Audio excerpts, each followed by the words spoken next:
Hi, everyone. It's Rena Jadov with the Health Boot Camps and the Live Longer podcast. So today we're going to talk about diabetes. You know why?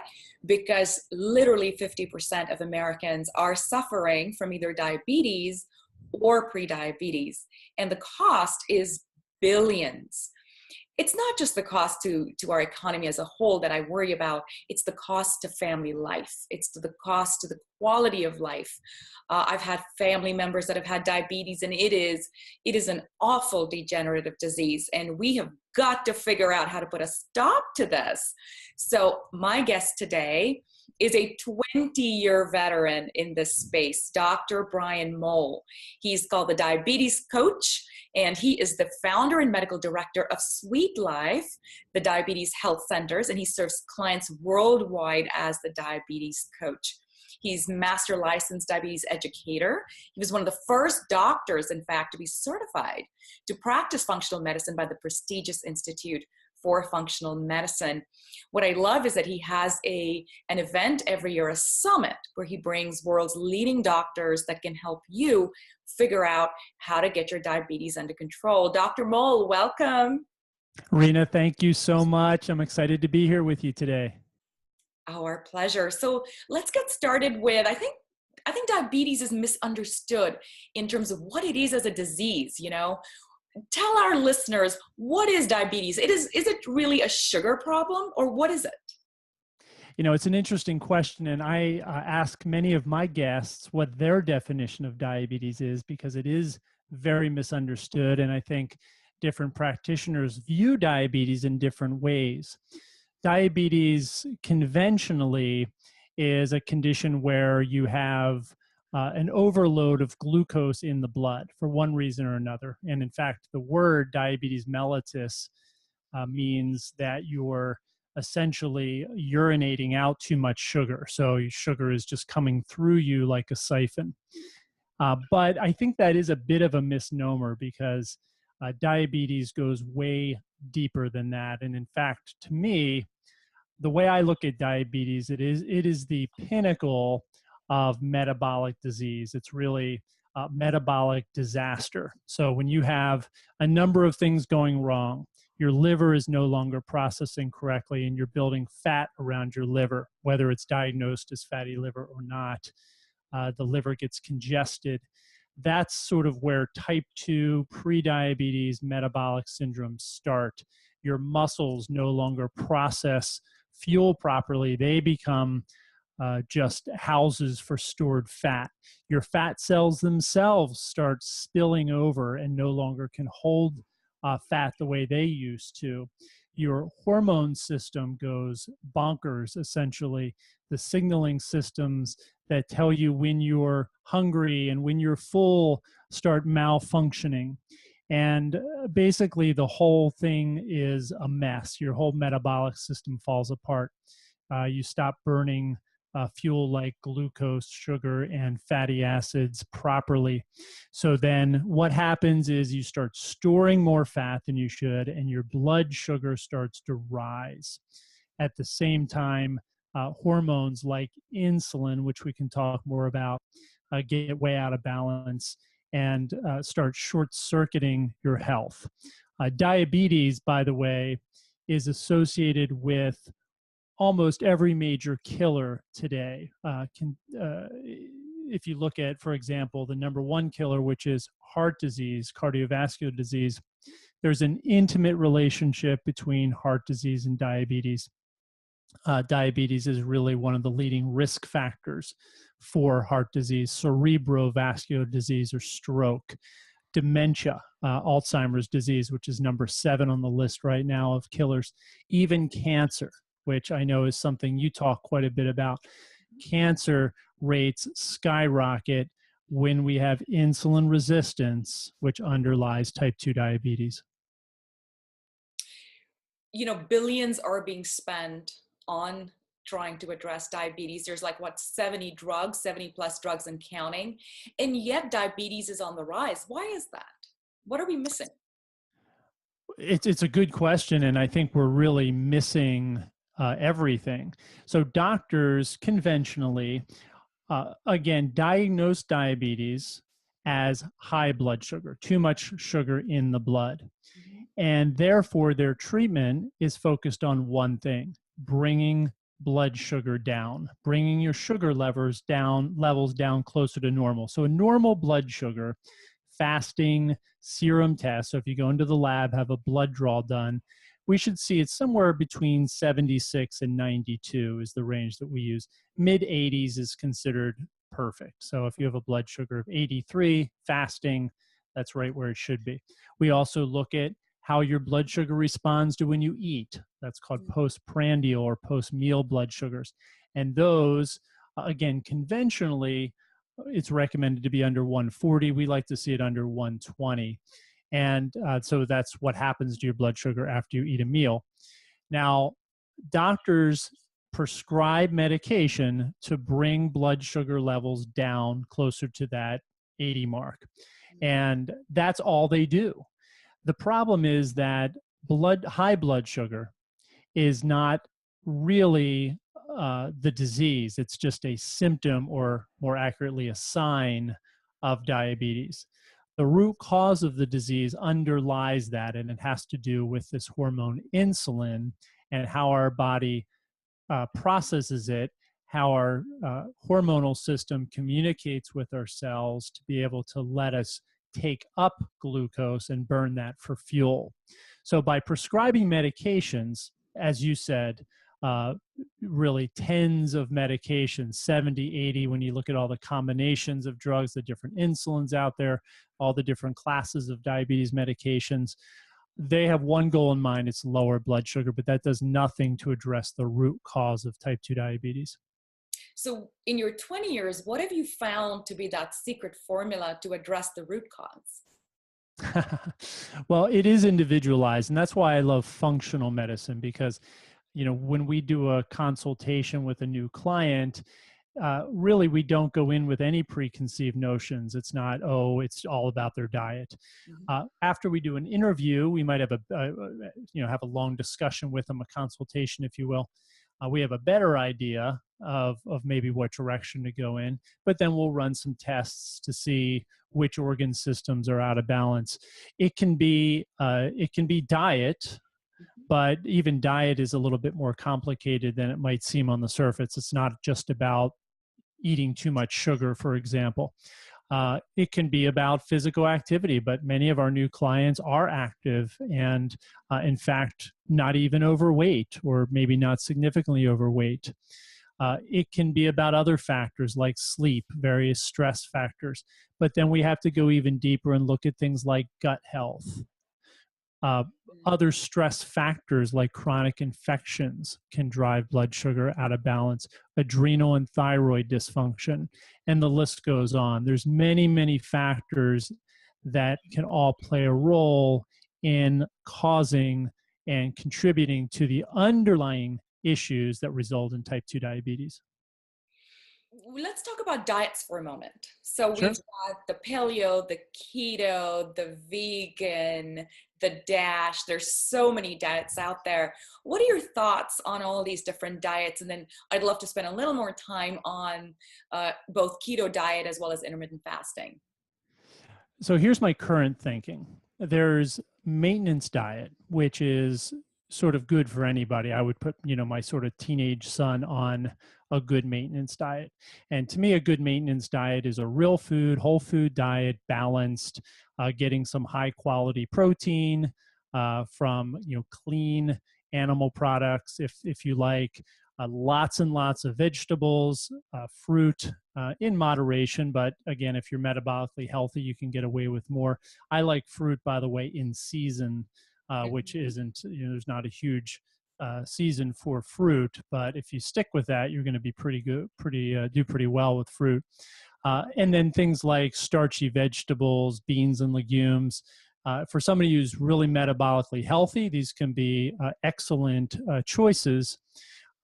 Grains, I'm a little bit more cautious of. There's a lot of things in grains that I think don't contribute to health. Some people can tolerate grains, and certain grains may need to be avoided, but certain grains can be really healthy.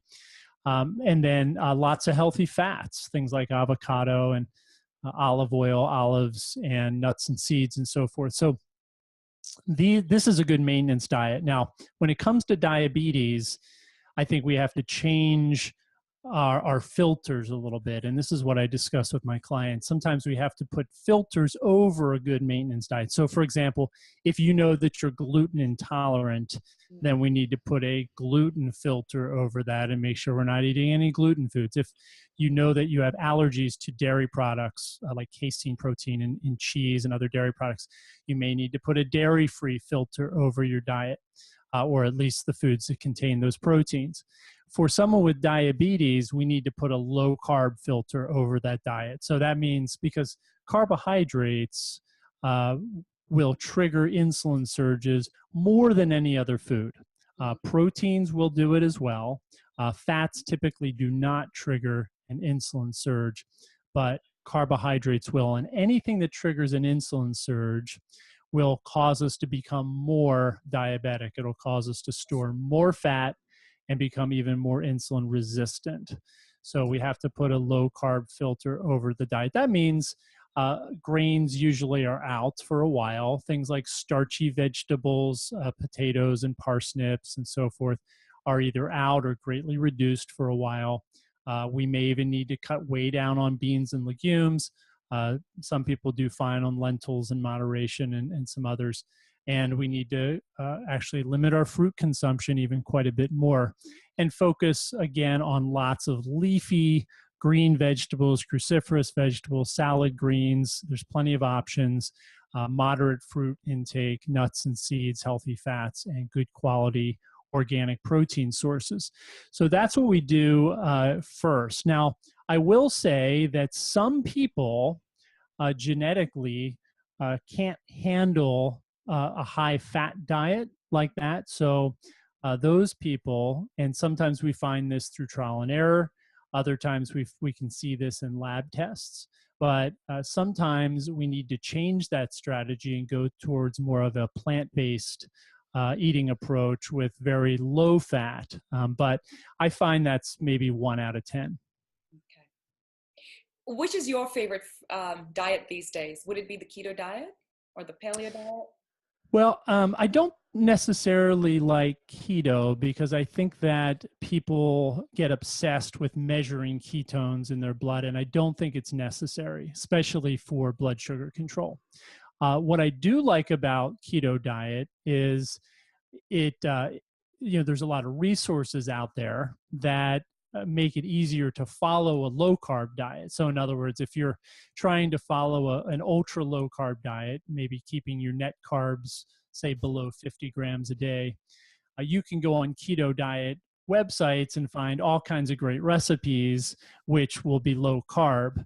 What I don't like is, again, this obsession with, am I in nutritional ketosis? And, oh my gosh, why aren't I losing weight on this? And, trying to sort of become so extreme that, you're really trying to drive your blood ketones into the, say, moderate range, which is completely unnecessary for good blood sugar management. So I like some things about it, and there's other things I don't. But really the point is to limit your carbohydrates, but focus on really good, whole, healthy, real foods.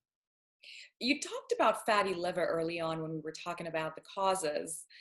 What do you think is creating this epidemic in fatty liver? Because the numbers there are pretty frightening too. The non-alcoholic fatty liver disease seems to have just exploded out of nowhere. And as you rightly pointed out, it's clearly one of the causes of the rampant increase in diabetes. I think it's 3 things. Number 1 is inflammation. So when our bodies are bombarded with oxidative stress from pollutants and other things in our environment, and we trigger this systemic inflammatory response, it has negative consequences for the liver's ability to detoxify itself, for the mitochondria, which are the little energy factories in the cells of the liver, which generate energy. They don't work as well, and the liver gets congested. The second thing is toxins. So there's many studies right now over the past couple decades that have been released on the effect of various um, pollutants, persistent organic pollutants, things like PCBs, which are not used necessarily anymore in the U.S., but are persistent, which means they stay in our bloodstream and they even get passed down through uh, cord blood and so forth to our children, pass through breast milk and all these things, which is unfortunate. Bisphenol A, most people have heard of BPA. BPA is known to block insulin receptors, so it causes insulin resistance in the liver and in other cells, and it affects the way our pancreas works, so it can stop us from producing insulin properly. Phthalates, which are found in cosmetics and plastics, and the list goes on. They're called diabetogens, and there's dozens of them, which have been identified in our environment that we're all exposed to every day. And those can cause liver congestion, again, inflammation in the liver and problems. And then the third cause of non-alcoholic fatty liver disease, which is the biggest one of all, is insulin resistance, which leads to high insulin levels. So our peripheral cells, like our muscle cells, the non-organ areas of our body, typically become insulin resistant first, which happens through this inflammatory process, eating a diet high in processed foods, refined grains, refined sugar, refined vegetable oils, living an inflammatory lifestyle, high stress lifestyle, not getting enough sleep, having gut dysbiosis, food allergies and sensitivities. All these things drive inflammation, which not only affects our heart and our brain, but affects our liver and affects our muscles. We become insulin resistant. So our cells, like our muscle cells in this case, which need insulin to absorb glucose, which we then burn as fuel when we exercise or move around, become resistant to insulin because all this inflammation sort of junks up the cell. So it's almost like, so insulin you can think of as a key that unlocks the door that allows fuel to get into your cell to get burned. And it's almost as if somebody stuck another key in there and broke it off, or put some gum in the lock, and that key does not open the cell anymore. So that insulin doesn't work properly. That insulin resistance starts to lead to what the body does in response to that is makes more insulin. So instead of just cleaning out the lock, which it does try to do, it makes more locks and makes more keys. So your insulin levels go up, which sounds like it makes sense. The problem is that that's not without consequence. Insulin is your main fat storage hormone. Right. So in the presence of insulin, we start storing more fat. The other thing is when we have too much sugar in the diet, particularly fructose, because fructose does not get taken up by the cells of your body, it goes to the liver. So when you eat, let's say we'll keep it simple, you drink a soda that has some high fructose corn syrup in it, and that gets absorbed into the bloodstream. Your body sends all that fructose right to the liver. Now, fruit also is high in fructose. It's actually, most fruits are around the same percentage of fructose as high fructose corn syrup. But of course, you have all the phytonutrients and bioflavonoids and fiber and other healthy things in the fruit, which protect your liver and protect your cells from damage. But you still have to deal with all that fructose. So that's why I don't recommend a high fructose diet, a high fruit diet, especially with people with diabetes or prediabetes. But all that fructose goes to the liver. Since you already have high blood sugar, the body only can do one thing with that, and that's turn it into fat. So you've got all this fructose sitting in the liver in the presence of high insulin and in the presence of high blood sugar. Your body takes all that fructose, converts it to fat. So we see fat building up around the organs. We see fat spilling out into the blood, high triglycerides, high LDL cholesterol, high total cholesterol, more inflammation, more problems. I think we just identified the cause of obesity epidemic in the US, isn't it? Well, it's certainly one of them. I mean, we have to also, again, look at toxins, and just like there's diabetogens, there's obesogens. We have to look at gut health. That's a big area of study. But you're right, insulin is a big factor. And insulin is tied very closely with leptin, which is the hormone that turns off our hunger. So when we become insulin resistant, oftentimes we become leptin resistant as well. And we can't tell when we're full or not anymore. So we just overeat. And all of that contributes, I think, to obesity. Listening to you, it sounds to me like liver health should be a priority. And it's not something I ever hear doctors talking about, hey, let's clean your liver. But I do hear both Ayurvedic doctors and Chinese doctors talk about the liver a lot. So what does functional medicine say with respect to healing the liver and getting the liver to function better again? Well, it's really primary, especially with type 2 diabetes, metabolic syndrome, obesity, and prediabetes, because the liver is the main metabolic organ in the body. Next to the brain, it has the most mitochondrial density, which means each cell has up to 2,000 mitochondria. Those are the little organelles, tiny little organelles inside the cell. So you can think about how small a cell is, really microscopic. And imagine 2,000 mitochondria, energy producing factories in each of those cells of the liver. It's amazing. So the liver really does a lot. It's got hundreds of functions, but its main functions are detoxification of the body and production of certain things. Certain hormones are made in the liver. Certain things like fats, for example, cholesterol, LDL, cholesterol, and lipoproteins are made in the liver. And the liver is, again, one of the main energy producers. It makes bile, which helps us break down fat, and many, many other things. But the liver really is where type 2 diabetes begins, because, well, it begins in the periphery, but that's where insulin resistance begins. Type 2 diabetes really begins in the liver, because it's that congestion, it's that backup of stored fuel, of fat in this case, that ultimately pushes us over the edge where we can no longer regulate and control our own blood sugar. And in fact, the liver stores and produces a lot of the glucose that we measure in the blood. So glucose is stored in the body as glycogen, most of it in the muscles, but about 400 grams in the liver. And the liver can break down that glycogen and dump sugar into the bloodstream. It also can make sugar out of protein and even out of fat, although it usually will make it out of protein if it has to. That's called gluconeogenesis, to raise blood sugar.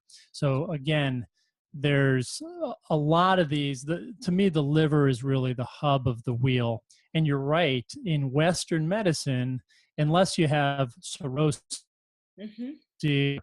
some sort of known liver disease, the liver is largely ignored as a health indicator. So from a functional medicine perspective, to me, I think the gut and the liver are the two primary areas of focus in the beginning of care. So we'll usually start our new clients or patients off with a detoxification program, with a modified elimination diet, give the liver lots of support to do its job, so that, and we see drastic changes in people's health within 30 days just by starting with that. Menopause stage. What are your thoughts on hormone imbalances in women being a driving factor for becoming insulin resistant? Have you seen that? And if so, what do you recommend to someone out there that's perimenopause, looking at getting into menopause? What caution or what recommendations do you give them to make sure that they don't end up pre-diabetic or diabetic? Yeah, it's a great question. There are some direct connections and some indirect connections. Anything that can cause you to gain weight and store more fat is a problem, because again, a lot of the problems that lead to higher and higher blood sugars come from organ fat, particularly liver fat. And also anything that can be perceived by the body as a stress. So a hormone imbalance, for example, oftentimes is perceived as a stress. When you're having night sweats and you're having a hard time regulating and controlling sort of basic mechanisms of your body, that's certainly perceived as a stress. And when your body perceives something as a stress, it's the same. If it's an internal stress, it reacts the same way as if you were being attacked by, a predator. It Mm, releases cortisol mm, and from the adrenals, and cortisol raises your blood sugar. And every time you have any type of stress situation, that could be a chronic pain, it could be a poor night's sleep, it could be, again, just a major hormone fluctuation that the body's having a hard time dealing with. That's going to cause a cortisol surge, which is going to cause a blood sugar surge, which is going to cause an insulin surge. And over again, we start slowly becoming insulin resistant and pre-diabetic. So it becomes a vicious cycle. Oftentimes we see a relationship between estrogens, progesterone even, and thyroid hormone. Or we see a relationship between the adrenal glands, which once a woman's ovaries start slowing and eventually stop production of these female hormones, the body still needs them, so it has to make them basically from the adrenal glands. The adrenal glands make something called pregnenolone, which then ultimately gets converted downstream to estrogen and progesterone and cortisol, by the way, and other important hormones that we need to function. So it puts more pressure and stress on the adrenals, and that can tax the thyroid gland. It can tax the liver. And again, there's a delicate balance between the liver and the adrenal glands with blood sugar balance. So there's a variety of ways that that hormone imbalances in menopause and the whole transition into menopause can put stress on the adrenal glands. One thing that I often recommend to female patients who are getting close to that stage is make sure you do everything you can to improve the health of your adrenals before you hit menopause, mm. because that'll make that transition much smoother. And well, I guess that would be another interview, isn't it? What can women do to improve their adrenals? So we'll skip that one for now, because in the interest of time, I want to make sure we get a lot of the other questions answered. You've said that there's some great 10 tips to prevent or reverse diabetes. Let's talk about those. What are those 10 tips? Sure. I'll go through a few, and then I'll tell you where you can get we put it all into a PDF, and you can get a free download of it and look at all of them. But there's a few that I want to mention. And the first one is to find and address the root cause. So we started our conversation talking about diabetes conventionally being seen as high blood sugar, and that's really just a sign of diabetes. It's not really diabetes. That's actually got a name. It's called hyperglycemia, when our blood sugar is too high. Mm, Diabetes is much more complex than that. And as we've talked about over the last minutes here, there are many factors that can contribute to high blood sugar. So it's about finding that for you as an individual. I like personalized medicine, and finding that for you sometimes means just doing a good self-assessment. Look at things in your body. Do you have hormone imbalances? Do you think you have adrenal fatigue or thyroid imbalances? Do you have gut problems, leaky gut syndrome or gut dysbiosis? Do you have chronic pain from perhaps a back issue or a neck issue or fibromyalgia or something like this? Do you have mhm. chronic infection like a Lyme disease or other bloodborne infection? How is your diet? How's your physical activity? One way to do this is we talk, to keep it a little bit more simple, I talk about the big four factors. Mhm. That's diet and nutrition, physical activity, and physical activity more than just, oh yeah, I have an active job, I walk around the store when I work. Physical activity means a comprehensive physical activity approach where you're getting some good, slow, fat-burning cardio exercise, you're getting some resistance training, and you're doing some sprint or interval training at a higher intensity to burn up the stored sugar in your body. And how We look often at, should that be done? I like to do sprint training 1 to 3 times a week. So, once a week is okay. 2 or 3 times a week. It can be done daily, honestly, because it's short. It's, you're talking about 5 or 10 minutes of up and down interval training. Mhm. But at least 1 to 3 times a week. We like to see 150 minutes of slow fat burning cardio each week. So, that's like 3 days a week at 50 minutes or 5 days a week at 30 minutes or something like that. Okay. And then resistance training, at least 10 minutes, 20 or 30 is better, but at least 10 minutes, 2 to 4 times a week. So that's our recommendations for physical activity. The important thing is to move every day. Um, a lot of people will, even if you're getting your cardio in 3 times a week at 50 minutes, do something those other 4 days. You don't have to go out and do an intense exercise routine, but do something because the body's meant to move. And the stats are pretty depressing, which is 79% of Americans do not meet the minimum requirements for exercise. So those of you who are watching this and going, oh, I work out. No, you don't. Right. So make notes of what it needs to be. Yeah, probably not enough.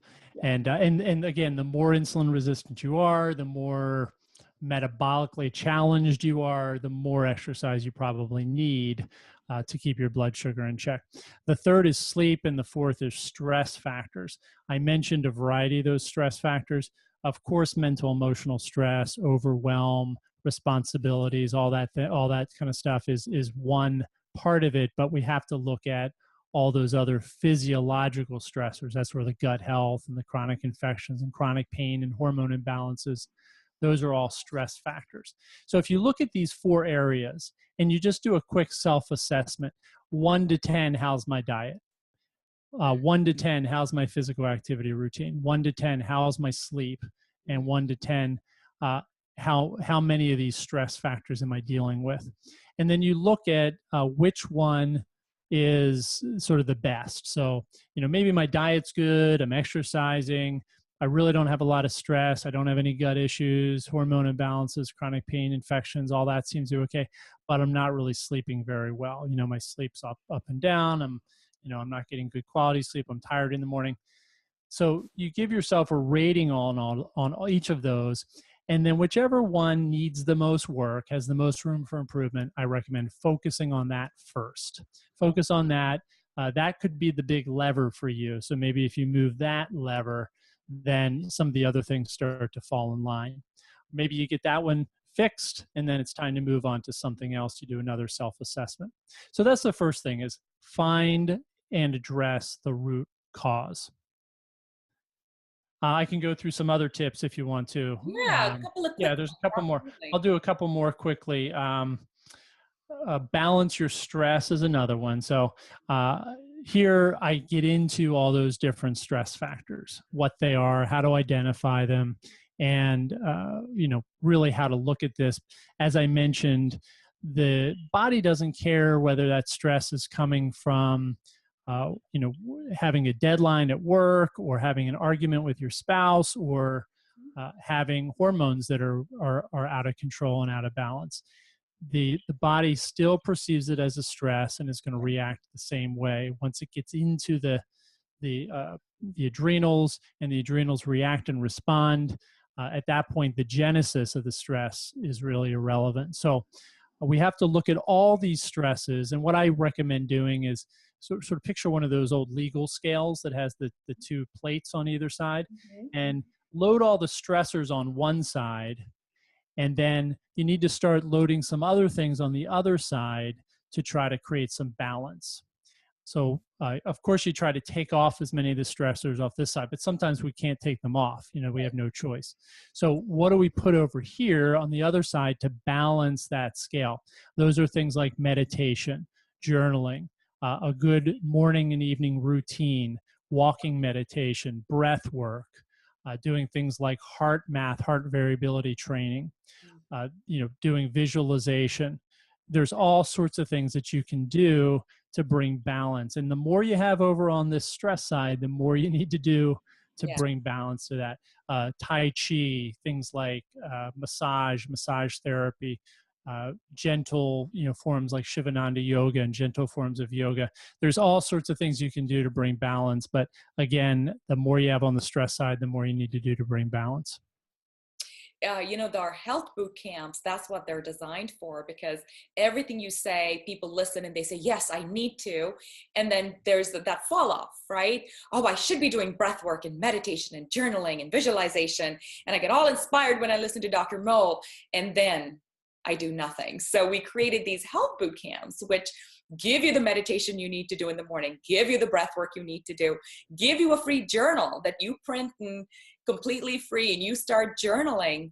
So we've tried, Dr. Mowll, to incorporate a lot of what you're sharing in our health boot camps, so that someone who's listening to this can say, okay, I'm ready, tell me, what do I need to do? Well, you can join the boot camps, and we have lots of boot camps. We're going to be having a diabetes boot camp soon.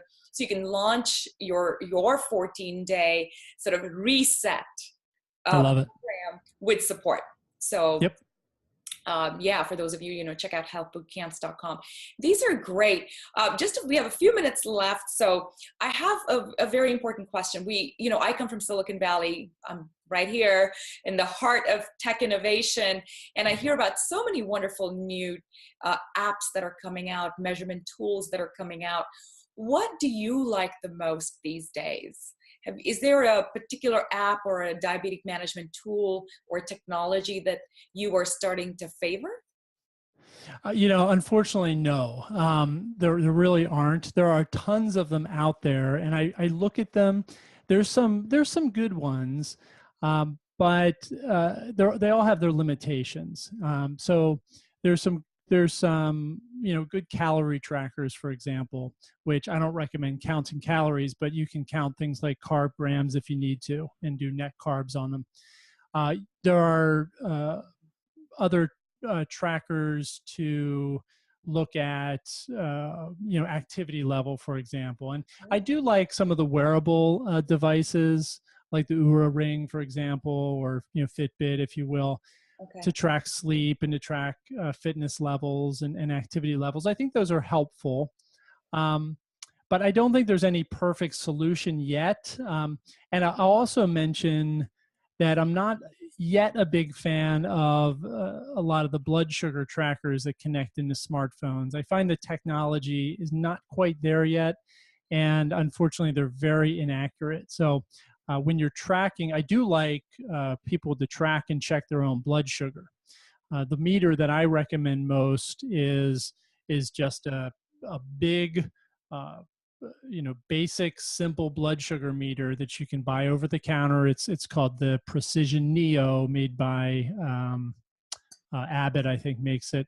It's available at CVS and Walmart and a lot of other places. I like it because it's inexpensive. The test strips are individually packed, so if you're not checking your blood sugar every day, you don't have to worry about them, getting moisture buildup and going bad on you. And the test strips themselves are inexpensive for that particular unit, and the technology is good. It actually works really well. It's pretty accurate. But the ones that, for example, connect in with the iPhones through, something that, connects through the lightning port or the headphone jack, those just don't seem to work very well.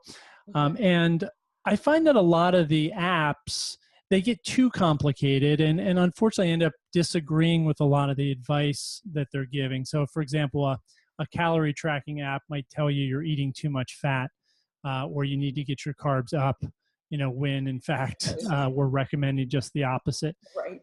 So I haven't found one that's perfectly customizable yet to be able to recommend, unfortunately. I mean, if you're willing to sort of read between the lines and take the data out of that and record it, manually on your own, things like, Fit Day and Calorie King and some of the other ones that have been around for a while are still really good. But I'll be on the lookout and let you know if I find something that I really like. That'd be great. So let's talk about your Diabetes Summit now. Tell us all about it. When does it start, and who's in it, and what can viewers learn? Well, this project is really a labor of love for me. It's something I started doing 5 years ago, and we're on our fifth year, the Diabetes Summit 2018. Each year, I interview 30 to 40 experts. We have 32 experts on this year from all areas of health and healing. We've had many plant-based experts. Joel Kahn, who I know you know, was on our Diabetes Summit last year. This year, we have Brad Pilon, who's an expert in intermittent fasting. So we briefly talked about that, but he wrote a book called Eat, Stop, Eat, which is all about intermittent fasting. So he is an expert presentation. We have Frank Lippman, who's a brilliant doctor in New York from South Africa, who talks all about optimal diet for diabetes. Cynthia Pasquella, who's a nutritionist, she has a concept of what are you really hungry for? And it's about getting to the root of food addiction. We also have Susan Pierce Thompson, who's a recovering drug addict herself and food addict, who created a system for breaking through food cravings and addictions and has just become an all-star in the health and wellness space. She gave a great interview. Dr. Jolene Brighton, all about female health, PCOS and female health and the insulin link. Nicholas Pinot, who's an EMF, electromagnetic field expert. And the list goes on and on. We have 32 incredible expert interviews, and it's all free. So it starts on April 23rd. You can register for free. You want to register as soon as possible because you get some free gifts ahead of time, including my ebook, The 10 Tips to Reversing Type 2 Diabetes. We shared a couple of them. There's 8 more. You'll get that. You'll get some other great audios and videos to listen to.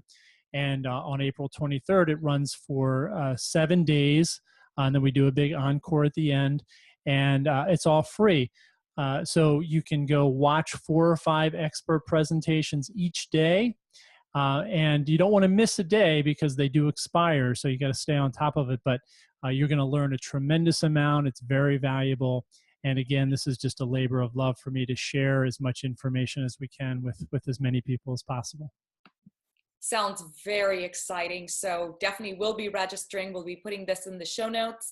So for those of you who are either, worried about diabetes, pre-diabetes, or have loved ones who are experiencing it, this is an absolute, must attend summit. So yeah, and Rena, just real quick, I'm glad you said that because it's called the Diabetes Summit, but you don't need diabetes to attend this. We talk about pre-diabetes, blood sugar imbalances, weight problems, metabolic issues, female problems, you name it, we cover it. Anything related to metabolic health. So 90% of the people who attend the summit, who register and attend to the summit, do not have type 2 diabetes, although there's a lot of solutions for people with diabetes there also. So if you have a friend or family member with diabetes, or you have diabetes, there's even type 1, there's actually specific interviews for autoimmune disease and type 1 diabetes. So there's a lot there, but you don't have to have diabetes to benefit from the summit. Absolutely. And you can absolutely pick and choose which sessions you want to attend, because that's what I do often. I'll sign up and I'll be like, okay, this one, and I'll just put my timers on and make sure that I'm able to watch those. And then of course, purchase the summit at the end. Dr. Mowll, this has been so insightful. Share with our listeners and viewers, what is the one absolute mandatory thing everybody should do starting right now if they want to prevent or treat or reverse diabetes? Well, it's almost obvious, but it's focus on eating real food. And I'll say one thing that maybe isn't as obvious. Oftentimes it's more about what we're not eating than what we're eating. So I have a lot of clients who say, I'm eating a good diet. I get vegetables in every day, and I eat, healthy, fresh fruits, and I'm eating organic, proteins and so forth. But then we look at the rest of their diet and they're still sneaking in way too many processed refined foods, things like refined vegetable oils, snacks, this and that too often. It's not that you can never do it, but it's happening too often, and it's never really allowing them to create some momentum towards healing. So I think the first thing is make a commitment to a real food, low carb, real food diet and give your body a chance, give it really a chance to start to recover and heal. So I recommend 30 days, try to be as close to perfect as you can. Maybe start with a week if 30 days sounds like too much. And I know your boot camps are 2 weeks, which is fantastic. That's a great starting point for people. Be as perfect as you can. Give your body a chance to start to build some momentum towards healing, and then we can start moving back towards moderation if we need to. But real food, healthy food, low carb diet, and again, cut out the stuff that is not contributing to your health and healing. That's so brilliantly said. And if you're wondering what that means, it means nothing out of a package. If you're That's a good starting point. don't open anything, as we say in the boot camps, nothing out of a package. Maybe some raw almonds, but yeah, I'm with you. Yeah, that's true. That's true. Maybe the nuts part of it, but yeah, nothing out of a package. Thank you so much, Dr. Mowll, again. And for the rest of you, you know what you need to do. So get started today, stay smiling, and we'll see you.